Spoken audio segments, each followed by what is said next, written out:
Uh, well, good evening, everybody, and welcome to the Into the Music Drop Date Deli Supper Club edition.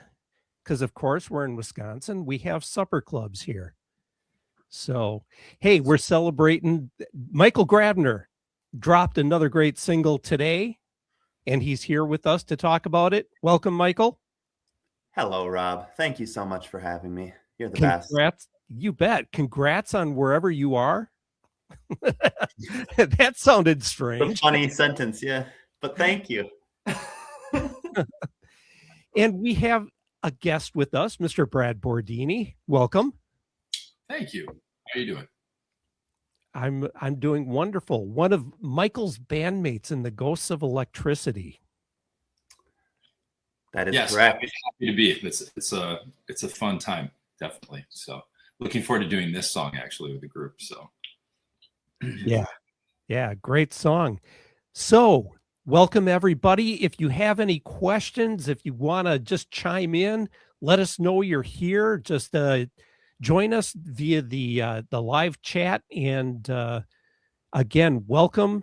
And we're going to get talking about this. And Michael, this is part of a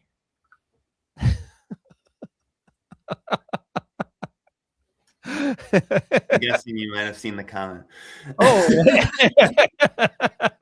just wanted to let everyone know that I'm here,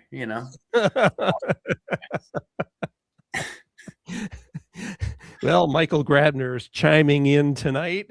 Yeah. Letting us know he's here. Okay, trouble where he goes, I tell you. Yeah. I did not mean to derail you, Rob. I'm sorry. Oh, no. You're great. You're fine. So, this is quite a good single, but it's only one part of a bigger whole, is it not? That is correct. Yes. So this is this single is I believe the 9th in a run of singles that are that I've worked on at Rock Garden Studios in Appleton with the amazing Marc Golde. And I'm finally, after over 2 years, I've been releasing singles from this project actually. And I'm finally at the point, this is the last single that I'm releasing. And after that, I am going to release a full-length record, and that's going to be out wherever you stream music on the 27th of this month.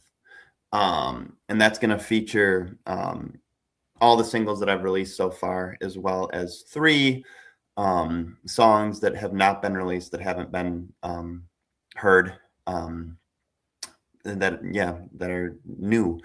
So it's going to be 12 songs, and the album is going to be called fittingly, I think, The Rock Garden Recordings.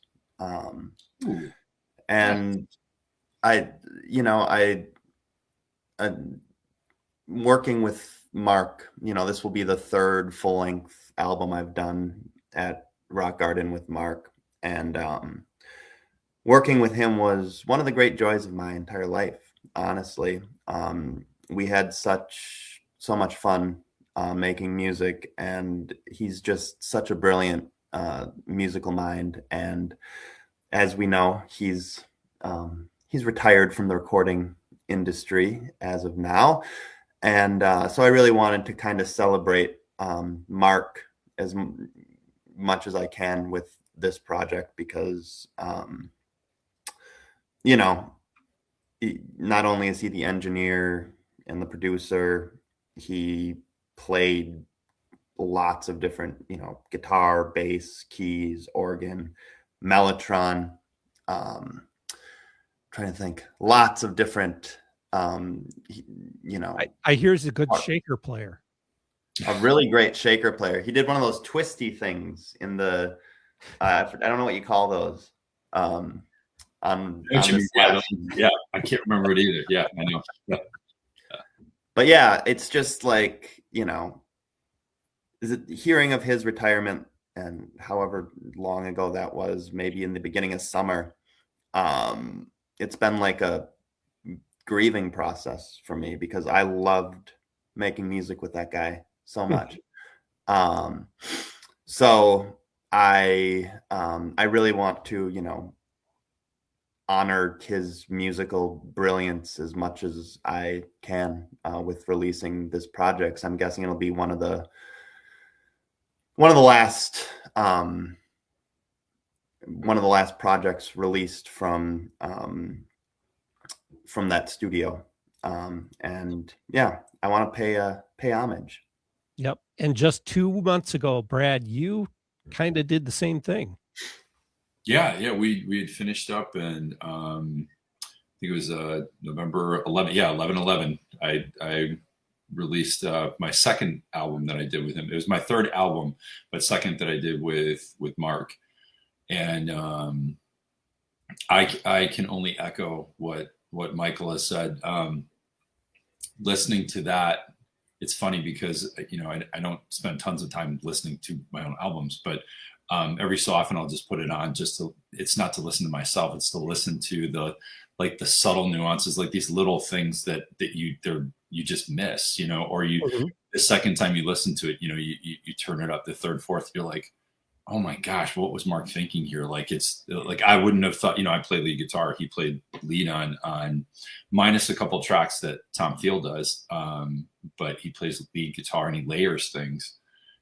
And it's just phenomenal, you know, and he mixes genres so well, you know, and I've listened to that on yours, Michael. You know, he brings in these different feels where it's not just, you know, he's not sticking to a country feel. He's not sticking to, you know, like, you know, on mine, he'd throw in something where you're like, this would fit on, you know, something from 80s, you know, hair band to Trans-Siberian Orchestra to something like the Strokes almost, you know, or, you know what I mean? Like the 2000s where you're like, yeah, that would fit. And then something just completely throwback to the Beatles. And I think it takes a very talented individual to be able to cross genres like that and come up with very creative licks, especially. But like you said, you know, who plays the mellotron? I mean, come on, like it's you know, like he pulls the stuff and you're like, okay, sounds great, do it. And he's phenomenal. So yeah. Yep.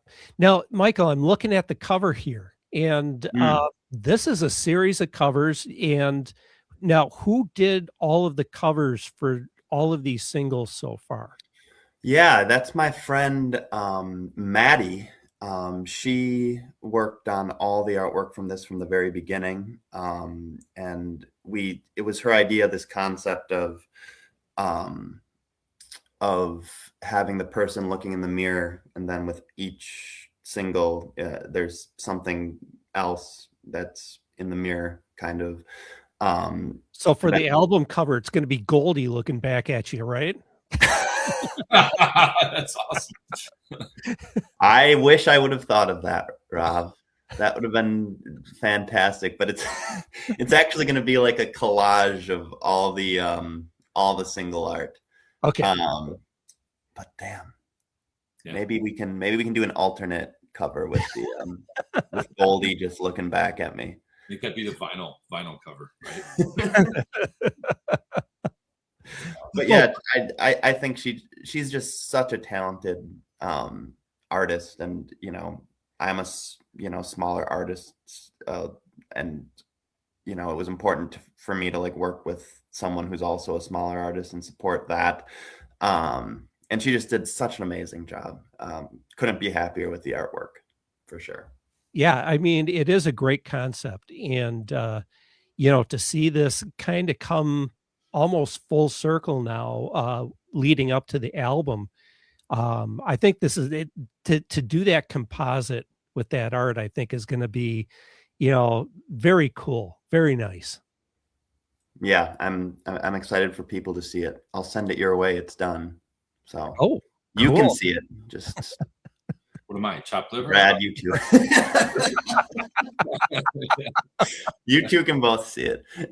I have to say, one of the things I love about the art is it's so cool because it's almost like name and lights, like I love that about it, because it draws each one, draws you in.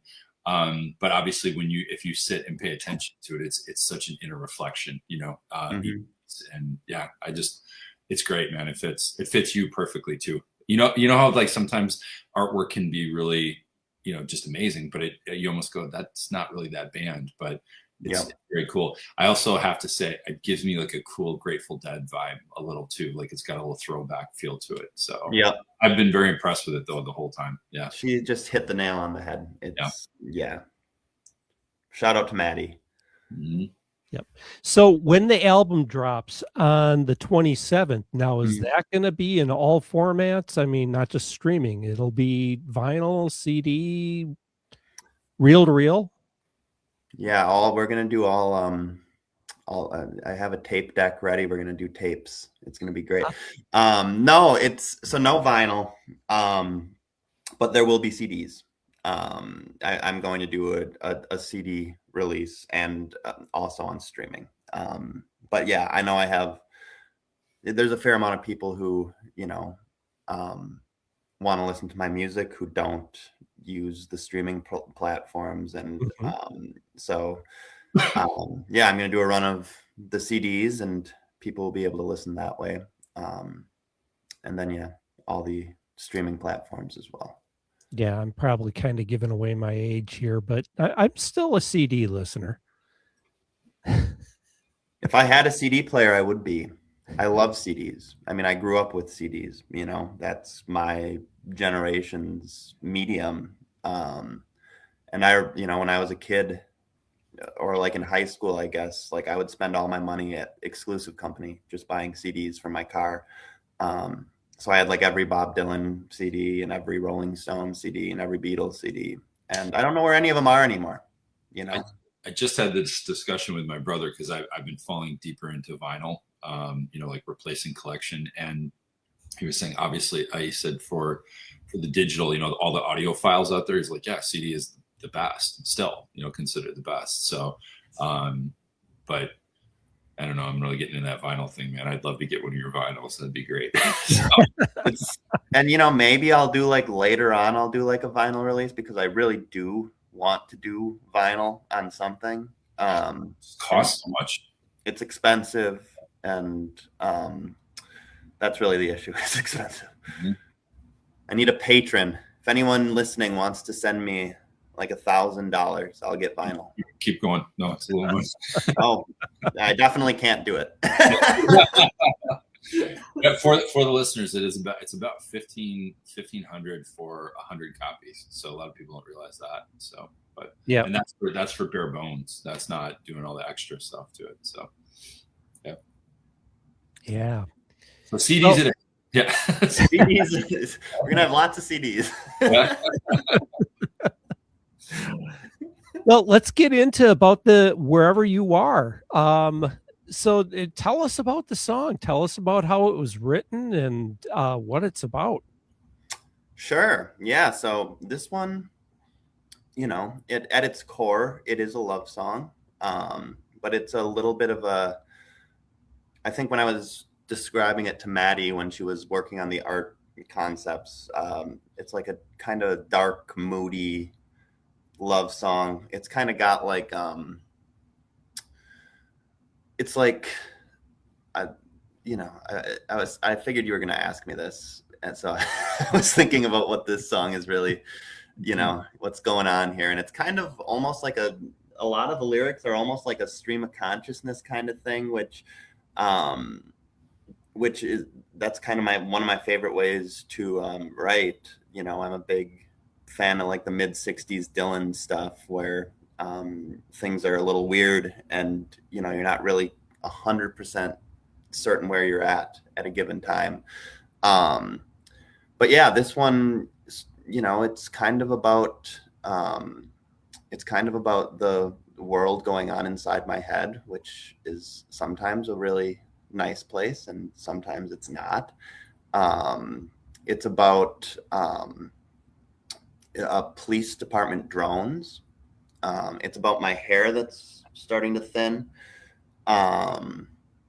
Let's see. It's about how I hate winter. Yeah, that's what it's about. Every morning of January, right? Yeah, yeah. It's I think that really the catalyst of it was, so at my previous residence, where the apartment I used to live, we were right across the street from the Grand Chute police department. And one night, it was probably like 1 a.m, which is when I do a lot of my writing. And I was sitting in my room, probably doing that, and I looked out the window, and there was a drone hovering right outside of our window at like 1 a.m. And initially, I thought I was maybe like having some sort of fever dream, and I couldn't believe what I was seeing. And I actually called the non-emergency police number, and I got confirmation that, yeah, the police department was like testing a drone and having it like, right up to our window. So I think that line was really like the catalyst of the song, that up above me, high as the pines, there's a police department drone. Because there was. And then, yeah, it kind of just, it went from there. Did you know your lease allowed for that type of thing? I didn't, and I was a little upset about it. I was like, what are they doing? Like, talk about invasion of privacy, for crying out loud. A lot of people don't know Michael does all his writing naked, so. Oh. I feel like I can really, I can. I have a clearer channel.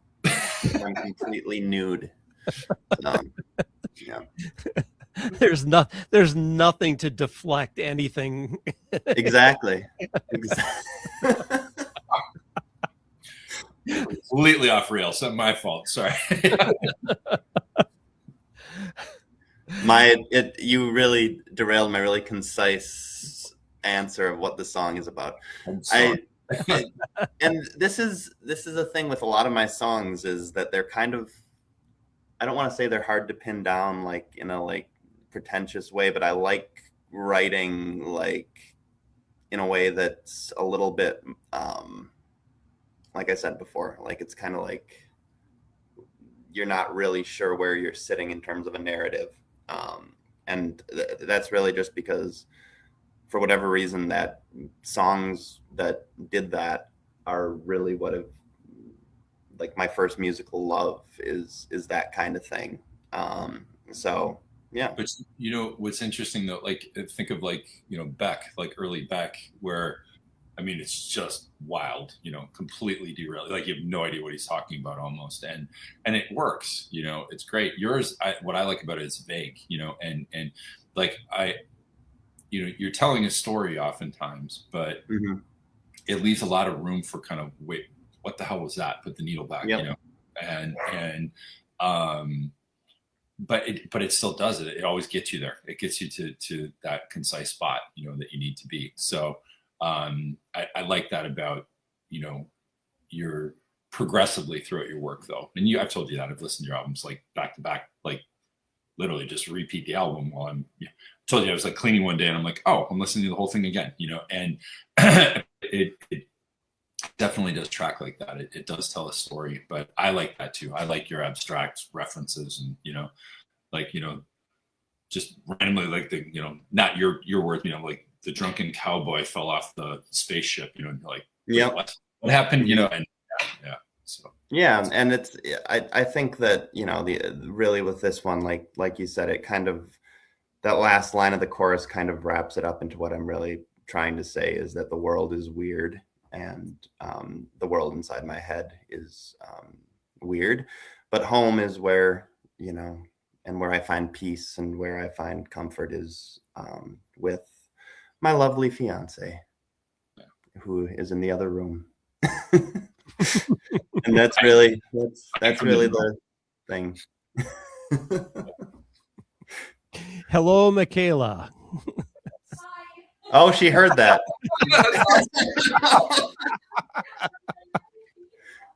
I didn't know if she could hear me. It's a small house. Yeah, it's nice. But yeah. Okay, we may have Ric Spatula Armstrong joining us.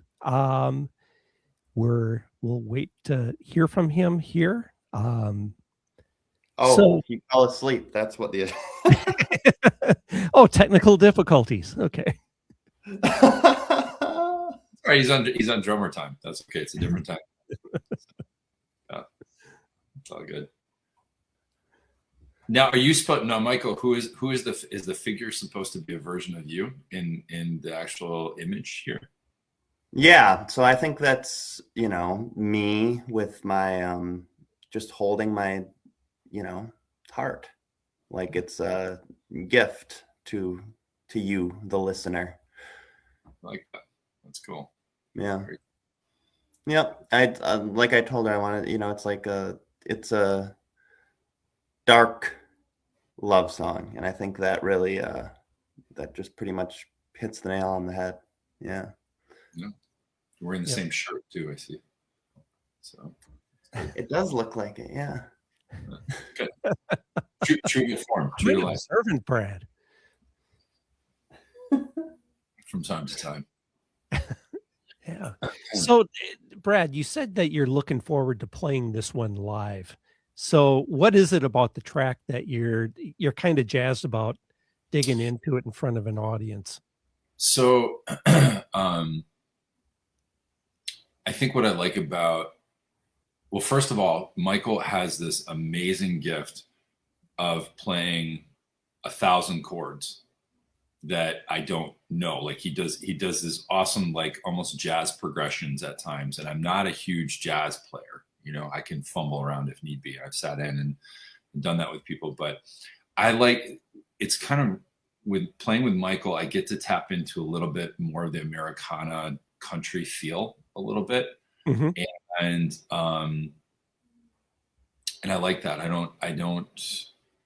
My music has a little more, like I do a little more straight drive, like, kind of more poppy, feel to a lot of my stuff. It's got pop folk to it, kind of, it's more folky lyrical writing, I would say. I don't know. I suppose.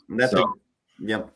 So, but it's interesting. There's one chord change you have in it. Like there's one chord is it the pre-chorus or chorus? Where I'm like, that's not supposed to be there. And I love it. Mm-hmm. Like, that shouldn't be there. And so it just makes it fun. In other words, Michael creates, it's a playground where I can like do filler stuff where if we're doing duo, I can kind of fill with almost he's playing straight rhythm, like a company rhythm. I try to do a little bit of rhythm, a little bit of bass to it at times too, depending on what we're going for. So to create a little bit of a drive to it.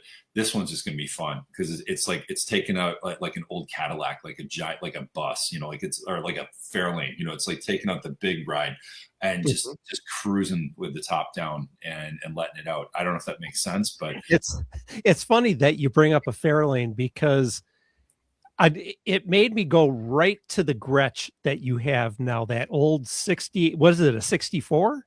What is it, 65? 64. I mixed them up. I got 64s and 65s. So I think that's a 65. The one you got from Goldie. Yeah, I bought off of Goldie. Yeah. I think it's a 65. Yeah, pretty sure. Yeah, the country gentleman. Yeah. Yep. Chad Atkins. Yeah. Love that guitar. Love it. That was fun. We played that at Oktoberfest. I think that was that the first time? No, I played it at we played at Mile Music. You used it at Mile. I remember that. Yeah, that's right. But I think when we played at Oktoberfest, I played it at Oktoberfest, playing it at Mile. I finally got to open it up a little bit, because you're playing loud, you actually like hear it and have fun. So the bar was packed when we played Mile, so it was a little bit harder to hear in there, but I love that guitar. Yeah. So what's the core? I want to know the correlation though, the Fairlane. You connect those two. Is I'm It's wondering. just a retro thing. Okay, cool, got it. Because It is a retro. It is a retro vibe on this song for sure. Yes, very much so. And then you started doing that, and the imagery that went in my head. What was it? Clapton and King's album. Where they're in the back of the car with Riding with the King. Yeah, Riding with the King. Yeah, with the guitar. Yeah, that's what just popped in my head when you said that. I'm like, were they in a Fairlane? I thought that's where you're going with it. But anyway, so we'll trivia. We'd have to look it up. But yeah. Well, see, there's something for you guys to do on an album in the future, is kind of do an homage to that cover. Play on that. I love it. That would be fun. Yeah. All right. Well, I want to say hello to Tim Donovan. He's watching from New Hampshire, leader of the Timothy Paul Band, the sponsor of Into the Music on Rebound Radio Live out there. Thank you, Tim, for all that you do. That's awesome, Tim. Hello, Tim. How you doing? Glad you're here. So, anyways, I think maybe it's time to actually play this song so people have a bit of a reference here. So I'm going to ask everybody just to stay quiet through the song. Oh, wait a second. Here we go. Nappy Nap person is here. Sorry, guys. Oh my God. And we have Ric Spatula Armstrong joining us just in the nick of time. How are you doing? Tired. You sound it. Awesome. Hello, Rick. Hello. Glad you're here. Me too. Sorry, I'm late. It's fine. It's okay. You take your time. Wake up. It's okay. You're a little sleepy. No big deal. How you doing, buddy? You okay? Yeah, just slept like crap last night, so I took a nap after work, and apparently alarm clocks don't work on me or something. I don't know. But Good to hear your voice, buddy. Well, all is good. Welcome aboard. And we were just getting ready to listen to the new song. And so basically, we're just going to play it. And here is Michael's new song called Wherever You Are.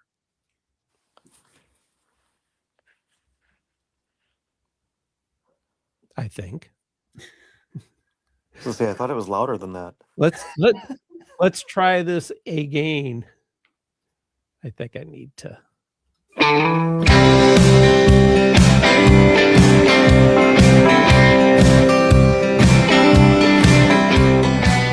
There's a traitor under my skin, keeping track of every lie.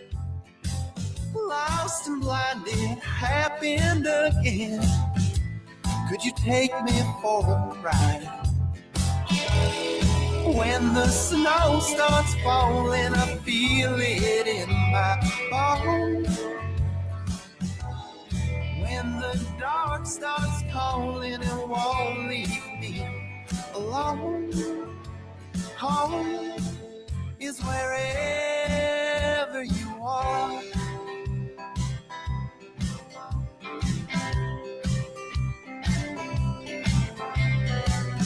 Up above me, high as the pines, there's a police department drone. Down below me, down in the mines, hearts are heavier than stone. And it's receding, all of the pain, like the hair above my head. Feel the blood that runs through my veins, like a freight train hauling lead. When the snow starts falling, I feel it in my bones. When the dark starts calling, it won't leave me alone. Home is wherever you are.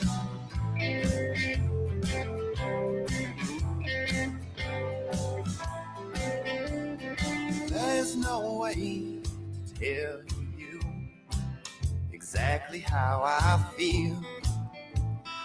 I've been masquerading and sleeping at the wheel. at the wheel. When the snow starts falling, I feel it in my bones. When the dark starts calling, it won't leave me alone. Home is wherever you are. Oh yeah, home is wherever you are.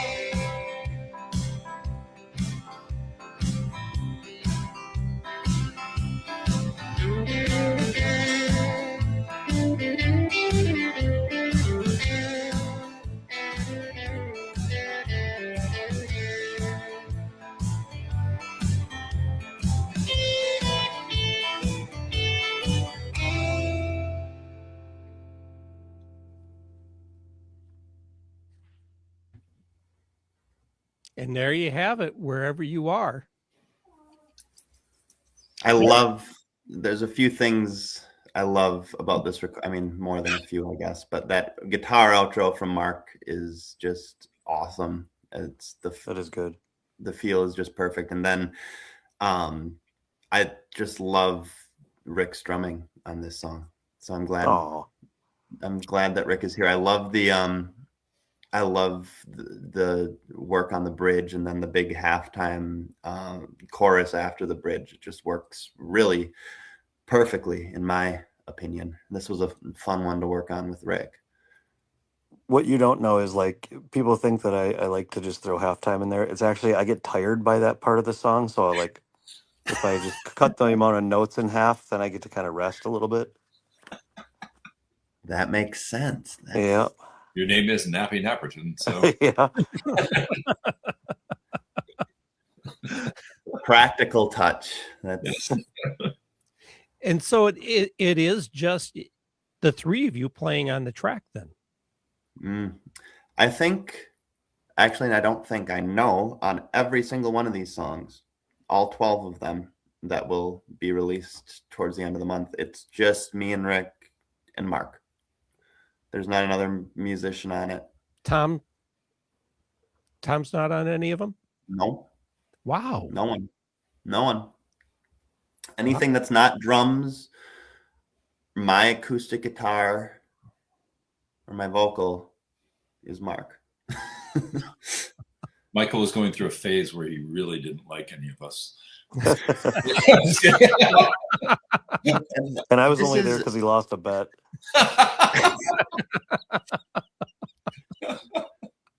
But this is like, this is why, you know, I wanted to call it the Rock Garden Recordings, and I wanted to really celebrate Marc, because I really look at this as like a collaboration with him. You know, he's just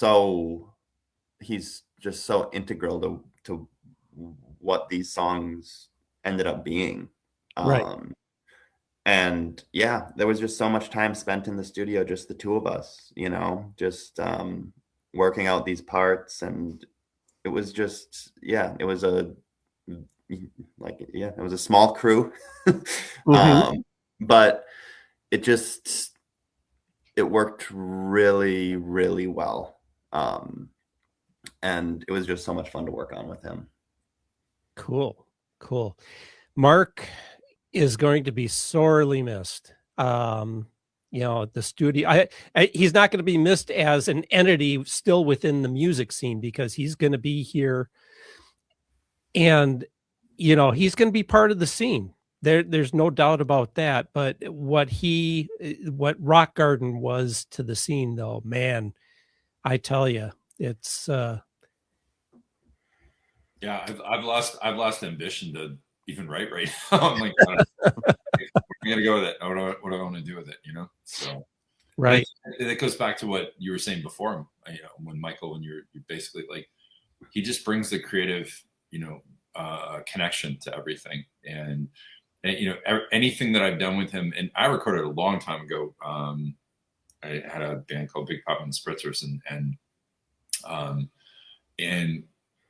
even back then, it was like we'd come in with a song and you thought it was one thing, and by the time you get it back, you go, this isn't even, I mean, it's there. I shouldn't say that because it's not saying that he robs you of your creativity in any way. He adds to it so much. Yeah. And brings it to a great level. And you know, I think really good songs can be played, stripped down versions. I've had this discussion when, a lot of us have talked about this, if you can play it just on acoustic guitar, it's amazing. But when you amp them up and you put them in the studio, like the stuff that you're just hearing there, with the layers of guitars that towards the end of that song there, Michael, you're right. It's the simplistic nature of that walkout right there. A few notes here and there, knowing when to play them, and Mark's great at it. He's just phenomenal. So he just found the perfect balance where it's like where it's it gets big. It's bigger than what I had envisioned in my head, but at the same time you still have the core of my vocal and the acoustic guitar, and that's always kind of what Mark talked about, is he didn't want to take away from that, just add some on top of it.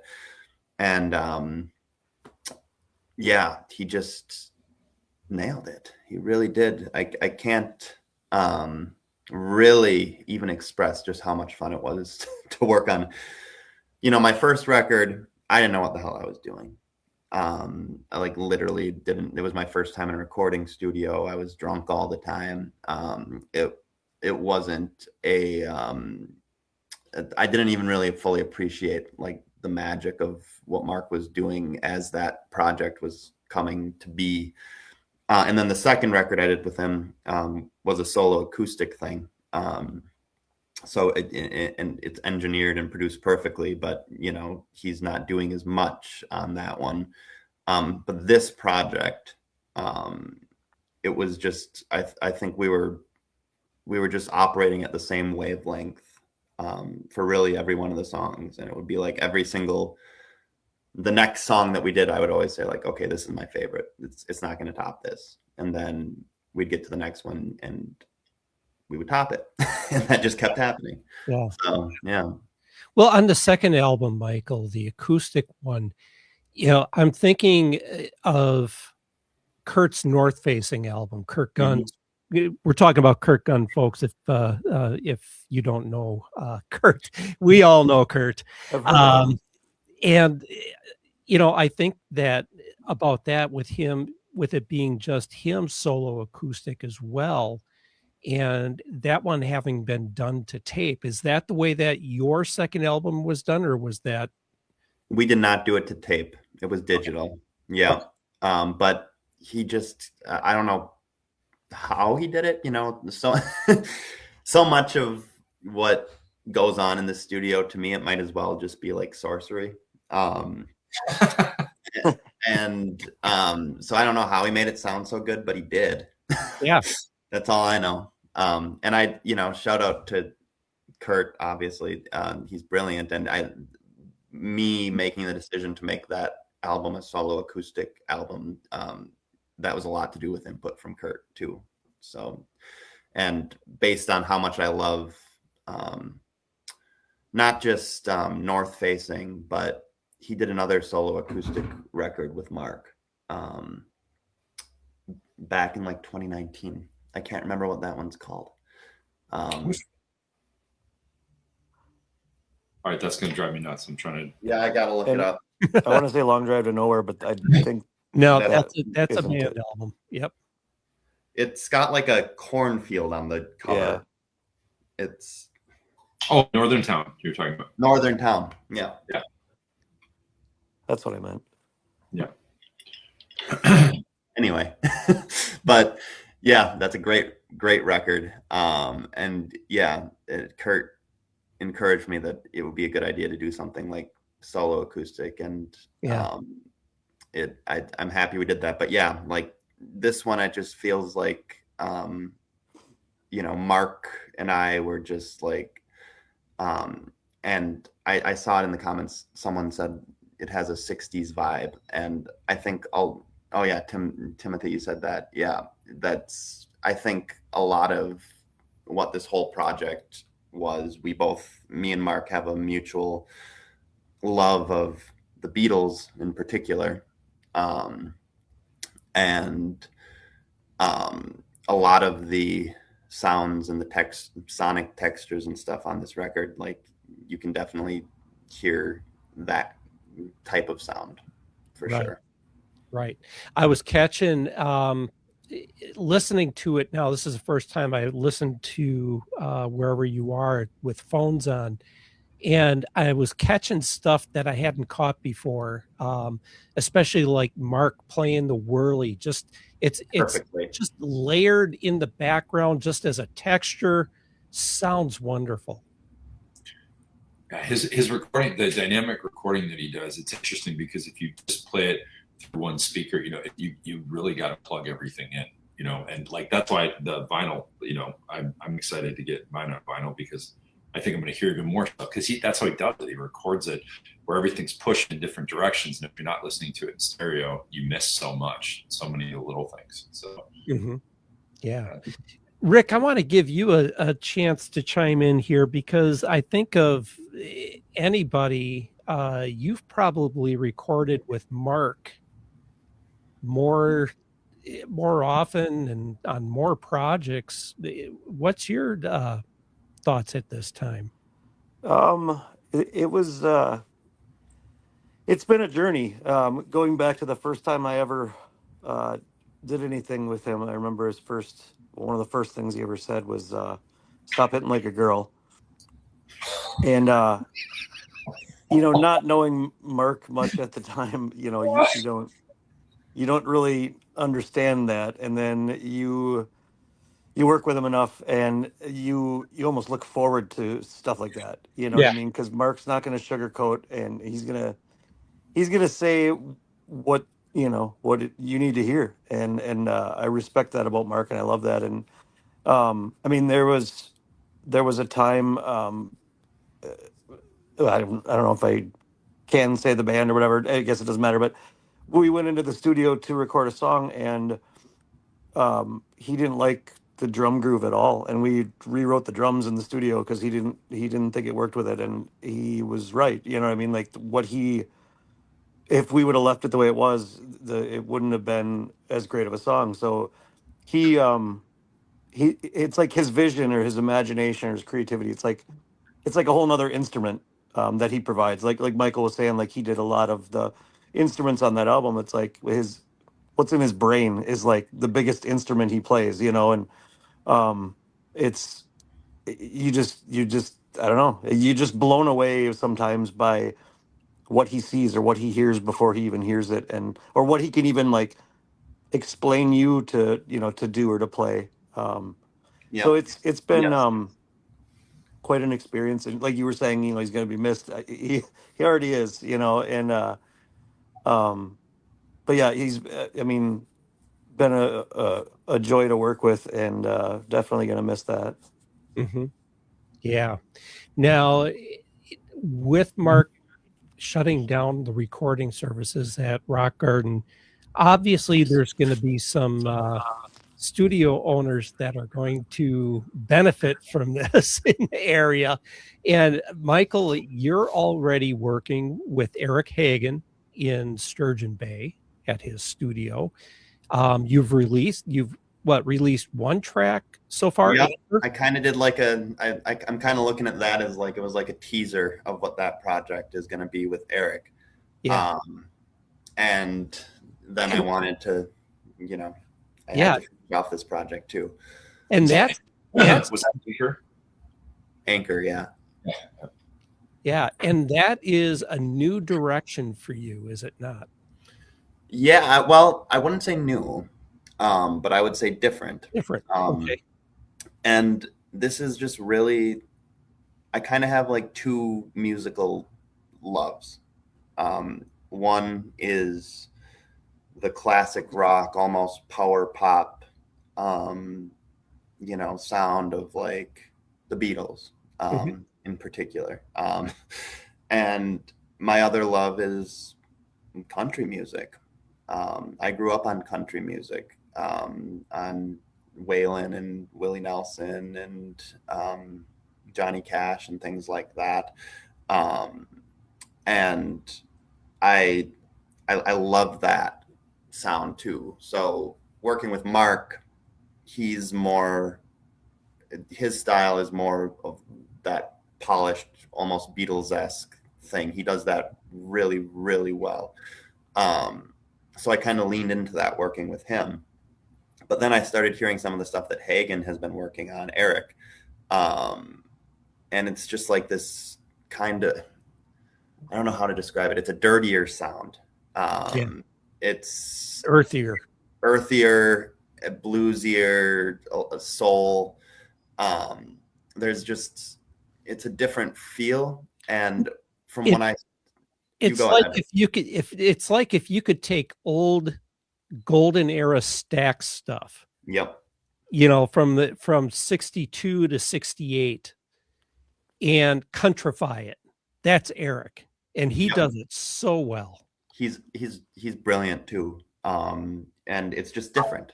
He's powerful voice and the guitar. Yeah.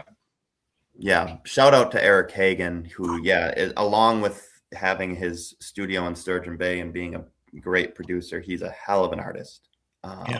His band is insane. And I'm, I've got more tracks coming from that project too that I'm very excited about also. But so over these years of working with Marc, I've always had these songs that are more of like a country vibe, that I just knew wouldn't be like quite Marc's forte to work on that kind of material. So I've just kind of had it.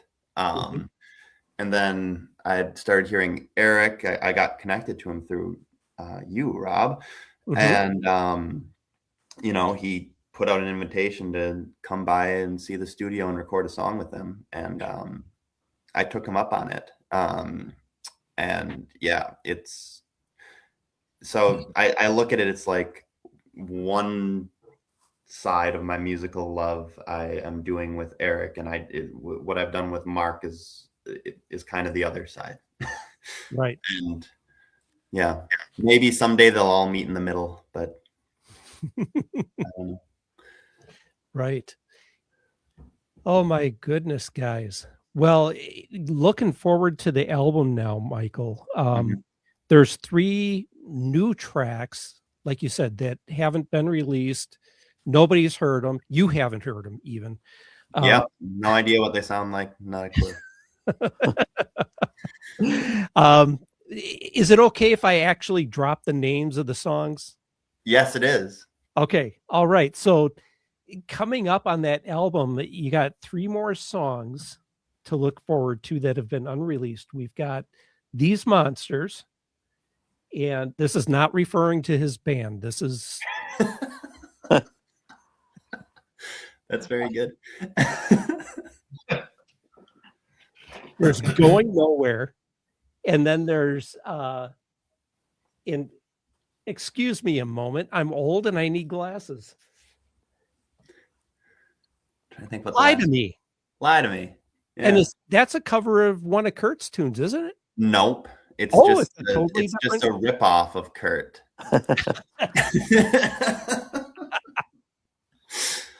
Yeah. It was like I wrote that song, and it was actually my grandmother who, like one of the first times she heard it, she's like, "Doesn't Kurt have a song called Lie to Me?" And I'm like, shit. And musically, they're not even close. Yeah, they have a lot. They have some stuff in common. I think they're actually in the same key. Are they really? Yeah. Oh, my grandma's here. Hello, how you doing, Pat? Welcome.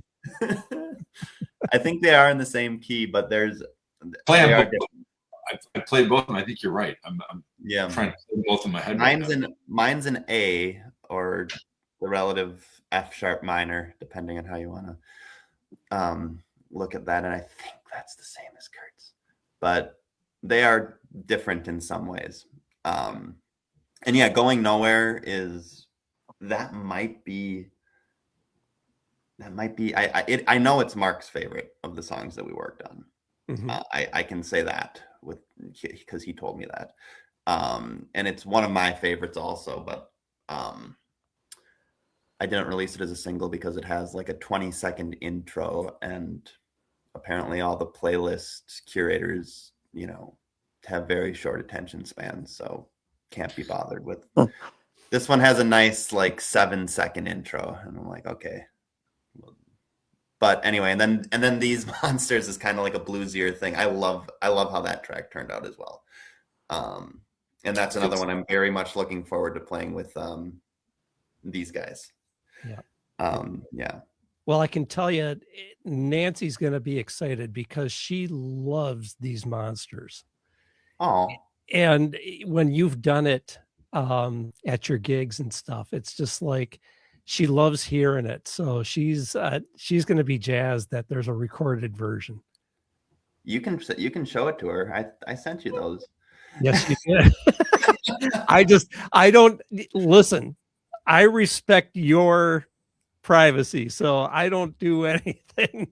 I consider if I share something with you, I consider sharing it with both of you. All right. Yes. Michael shares something with me, I share it with the world. So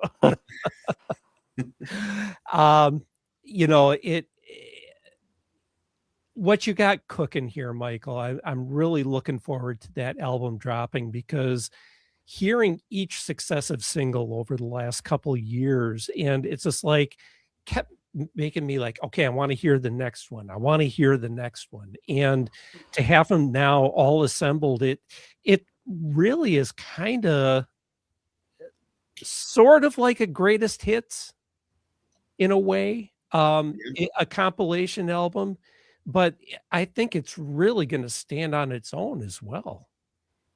I think so. I think that I think I'm excited because I love the album as an art form. I love a full-length record. All the singles, doing it that way it's more of a how the music industry is now, is that you're supposed to do that, and that's why I did.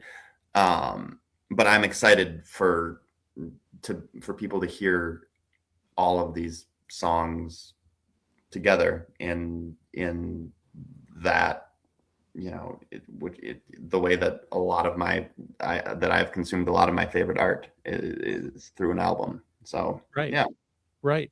Now, do you have the album sequenced already, or is that just you're doing that now, or how's that going? Great question. I'm working on that right now. I have lists, but yeah, I think it's gonna. How many pages do you actually have? Like, how many lists do you have? I found like all my old ones. I was cleaning my desk, and I have all like the layouts of the different ways. How many do you have right now? Oh, they're scattered around. I don't even know. Some of them are in this desk. I have a very chaotic organization style, but I think it's gonna work really well. The sequenced out as a full length thing. I think it's gonna all make sense. Right. Do you guys, do you enjoy that part of the process? I'm curious what Brad's gonna say. I don't. I think the first album I did, I didn't put enough into it. I thought about it, but I didn't put too much thought into it. The second one, that was interesting. I talked to Kurt about it. I think I talked to Marc about it a little bit too. So I got a lot of feedback into Light. I talked to Kurt about it. I had a layout, and then what happened was I was going to do vinyl, and then it didn't work, because you flip it over. And so it turned into almost like too many albums then. So it's, really heavy. The first half of the album, flip it over, side B it's not softer, but it's different. And so I'll be honest with you, it annoys the hell out of me. it's like overwhelming. It's like because you can't take it back. Once it's out, that's it. You're done. So I mean, it's super anxiety provoking. It's absolutely I'm just kidding, Michael. I'm just kidding. It's the worst experience. One of the worst experiences of my life has been sequencing albums. No, it's for me. I'm good at coming up with the bookends, or at least like I envision the bookends in my head, like what should start it out and what should end it. Everything in between is a shit show. So. Well, that's like for my last one, that I wanted it to be like The Wall. I think we talked about it last time. Like I wanted it to be like The Wall, where it's the continuum behind it, because if you look at The Wall, it's, came in is what he says. And then at the end, this is where, and so that's kind of the idea of it. And I like that in albums. I like it where it has that either a continuum or it's like, this is the beginning and you're done, So it'll be actually with the content with all the different songs, because I know all of them, at this point. So it'll be interesting to see what your bookends are, because I have a couple ideas of what I would do, but I'm going to keep that to myself. So I'd be interested to hear, actually. Yeah, well, because I'm not really committed to anything at this point. So now I'm going to have to sit. I'm going to have to deep dive into the whole thing. Yeah, so. No, not right now. Yeah. Wow. So, okay. So going into I got to say, this is going to be like Michael Grabner month on Into the Music. Because that's the way I planned it. Yeah. He just kind of snuck in under the radar. I mean, right before Christmas. And no, we got some things cooking. He let me know of these, the album of today's single dropping and stuff. And it's just like, well, what else can we do to help promote this stuff here? So, well, January 23rd, Friday, January 23rd, we will be on Local 5 Live. So if you're watching from out of the area, Brad is very familiar with Local 5 Live. I was there this morning. Yeah. But shout out to Lisa and Mullane there at Channel 5. And if you want to catch it, if you're not in the area, you can check it out live at 9 a.m. Central Time. The website is wearegreenbay.com. And you can catch the live feed there. Michael's going to be performing a couple tracks. We're going to be talking about Into the Music, where it's been the last year and where it's going this year. Nice. And I'm going to be making my bass playing debut with Michael. Ooh. Oh. I was wondering if you were going to say it. I was like, I'm not. If he doesn't say it, I'm not. If I say it, then I'm committed to it. So yeah, I might actually go in studio for that. Yeah, that's awesome. That's awesome. Yeah. Very cool. Yes, and I'm debating if I'm going to try to get those falsetto notes in the chorus of Wherever You Are on in the morning. Oh yeah, that's fair. That's the worst. Yeah, performing there in the morning, you're like, oh, it's not awake yet. Yeah. Wake up at 4 a.m. and do voice exercises. I mean, hey, that's a thought. For you, Michael, that would be just don't go to sleep. I think what I was going to say. Yeah. I gotta admit, night owl. There are times where I'm like sitting there at having my coffee at 7 a.m.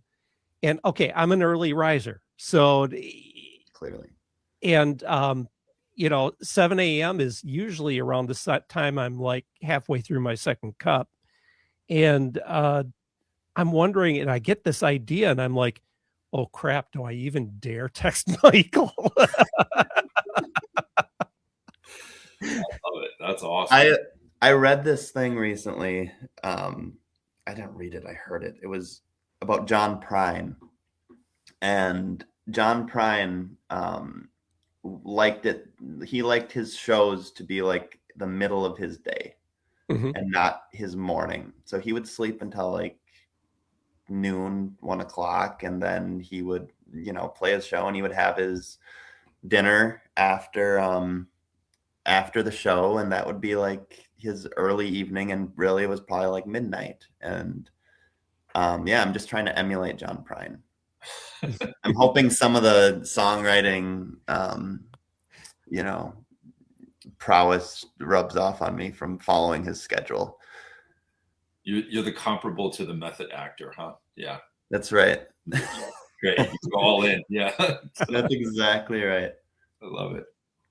So do you guys have now both Brad and Rick, you're both in Michael's band? The only member that's not here tonight is Chris Hanaway, bassist extraordinaire. And but do you guys have gigs lined up to support the album at all, or? Yes, we do have one, and I don't know what we're talking about. Yeah, details to come very soon. Mm-hmm. But yes, we're going to have a proper release party. It's going to be amazing. Say the date, maybe? Maybe not. Yeah. Maybe. It'll come. Yeah, it'll come. I think we've talked a lot about looking at definitely the summer months, really trying to hit that a little bit harder this year than in the past. So doing the European tour again, and yes, that's right.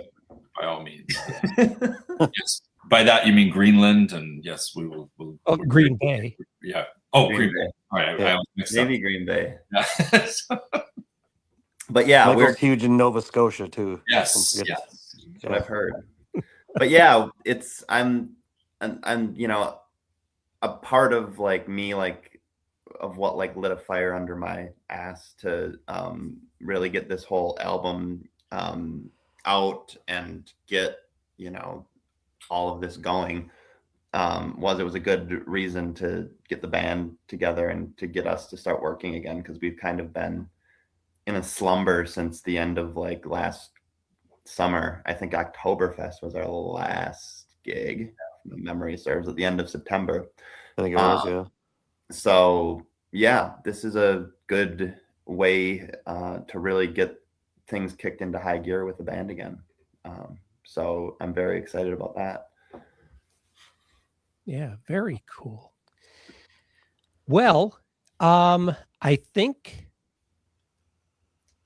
we're ready to wrap here. Yeah, I don't have anything. I've said literally everything that I. One thing I is Rick still awake? You there, bud? Oh yeah. Yeah, he's good. All right, we're good. All right. Yeah. You got your shades on. And you're sitting so still. Yep. Well, one thing I do want to say before we wrap, though, is I just want to give a shout out to Jackson Mankowski and thank him for the porch and all that did in the time that was open. And sorry to see the porch closed down, but Jackson's on to newer and bigger things, and we'll hear from him in time. And just want to wish Jackson all the best in what the future holds. And if you don't mind, I can add something real quick. Is that okay? Sure. Yeah, he's, one of the misperceptions was that the porch wasn't doing well. That's not true. Actually, he did well from a business perspective. He just, and maybe I shouldn't speak for him, but I just feel there was a lot of misconstrued information, and so the point. The porch did well. Everything was going great, but Jackson is an artist, and I think that it was taking so much to run that and make sure it was going well, and he provided so much to the community, as you said, both for the artists and to expand music, and he gave opportunities to a lot of people that might not otherwise would have seen the stage. And I did nights where it was like a slower night, midweek or something. And I sat in there and watched a gentleman. He was a veteran, and he just asked if he could sit and play. And he sat and played for a while, and it just filled his cup. And so that's just the kind of guy Jackson was. He's the kind of, I'll give my shirt off my back to you sort of guy. And to be very frank with you, from a selfish perspective, I'm kind of happy that he's going to be back out doing more artist work, because to be honest with you, after a while, I started thinking, I'm like, man, it's not a waste, obviously, because he was contributing so much, but Jackson is a phenomenal artist, and his voice, it needs to be heard. So I just wanted to throw that out there. I agree. Yeah. He's one of my favorite human beings on the entire planet. He's hilarious. He's brilliant. And yeah, I completely echo that sentiment. I've had the pleasure to I've written songs with Jackson. I've collaborated a lot with him. The guy has an insane amount of musical talent, and he has since he was a wee lad. And so yeah, I am glad that, you know, this is an opportunity for him to get more into his work as an artist. But I had some of my I have some amazing, the porch was an amazing space. I have so many great memories just in the couple of years that it was around. Our song with Kurt. Yeah, we did a few writers rounds there that are some of my highlights of my my musical whatever. Just hanging out with Jackson and Kurt and Brad and everyone. It's just Yep. And I will remember my last time at the porch fondly. I mean, we had Rick sitting in on Cajon with Lockmore, and Brad showed up, and it was just a great laid back gig. I just loved it. Yeah. That was a fun one. Yeah. I broke a glass at the end of that. I felt horrible. I don't think Jackson cared at all. That's a funny thing. I heard that's why they shut down, actually. That's why I was hoping it wasn't me, but a soft blow there, but it's true. It's all your fault. So yeah. Thanks, Nappy. Appreciate it. I'll try to do better. I think it's because nobody yelled Mazel Tov after it happened. I didn't have any crash cymbals, and I was just improvising. That's awesome. All right. Well, before we wrap up here, let's see. There we go. Well, I just wanted to put up the January schedule for what's coming up on Into the Music. Now, tomorrow we have Paul Thomas and Eric Salisbury from the Midwest Country Music Organization. I really encourage everyone to take a listen to that one. That is going to be it. You talk about a class organization, and what they've got going there in what they're growing actually is really cool. So take a listen to that. There's some great music from some Wisconsin artists on there as well. Coming up on the Avenue this weekend, part 2 of my interview with Marc Bonilla.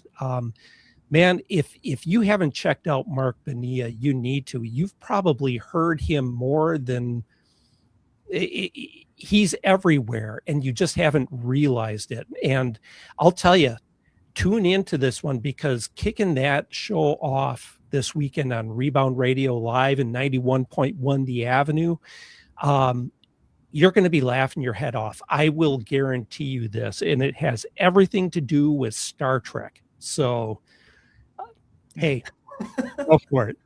And then coming up later this month on the podcast, we've got a gospel group called Gail Bird out of Charleston, South Carolina. We've got Austin Skalecki, a great singer-songwriter out of Door County.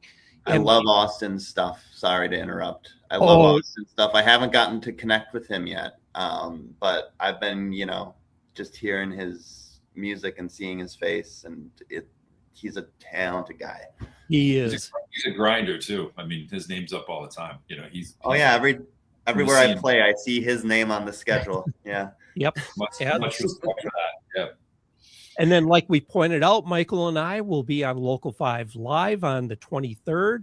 And then coming up at the end of the month, the last show of the month is going to be with an Austin, Texas band called Grackles, who kind of are a bit of this bluesy country vibe thing.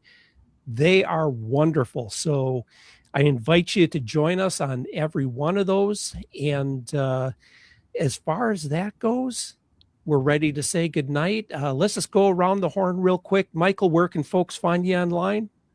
You can find my music on all the streaming platforms, right? Spotify, Apple Music, Amazon, YouTube, all those places. My website is michaelgrabnermusic.com.